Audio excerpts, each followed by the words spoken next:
Cabbage വെച്ചിട്ട് അടിപൊളിയായിട്ട് crispy ആയിട്ടുള്ള ഒരു ഈവനിങ് സ്നാക്ക് റെസിപ്പി ഉണ്ടാക്കിയാലോ? ഈവനിങ്ങിന് വേറെ ഒരു പലഹാരവും ഇല്ലെങ്കിൽ നിങ്ങൾ ഇതൊന്ന് ട്രൈ ചെയ്യൂ. നമുക്ക് പെട്ടെന്ന് ഉണ്ടാക്കിയെടുക്കാം. ക്യാബേജൊക്കെ പൊടി പൊടിയായിട്ട് കട്ട് ചെയ്തെടുത്തതിലേക്ക് നമുക്ക് സവോള നീളത്തിന് കട്ട് ചെയ്തത് ഇതളുകൾ സെപ്പറേറ്റ് ചെയ്ത് ആഡ് ചെയ്യാം. അതിലേക്ക് വേണ്ടുന്നതാണ് പച്ചമുളക്, കറിവേപ്പില, അതിലേക്ക് കടലമാവ്, അരിപ്പൊടി, മുളക് പൊടി, മഞ്ഞൾപ്പൊടി, കായപ്പൊടി, ഉപ്പ് എന്നിവ ചേർത്ത് നല്ലതുപോലെ ഒന്ന് മിക്സ് ചെയ്ത് കൊടുക്കാം.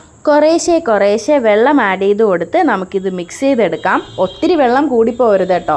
നമ്മൾ കയ്യിൽ ഇങ്ങനെ ഉരുളയാക്കുമ്പോൾ നല്ലതുപോലെ പെർഫെക്റ്റ് ആയിട്ട് ഉരുളയാക്കാൻ പറ്റണം. ആ ഒരു കൺസിസ്റ്റൻസിയാണ് നമുക്ക് വേണ്ടുന്നത്.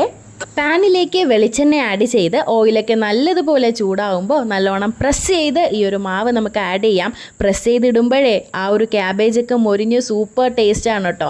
ഇരുവശവും നല്ലതുപോലെ ഫ്രൈ ആകുമ്പോൾ നമുക്ക് എണ്ണയിൽ നിന്ന് കോരി മാറ്റാം. സൂപ്പർ സ്നേക്കാണ്.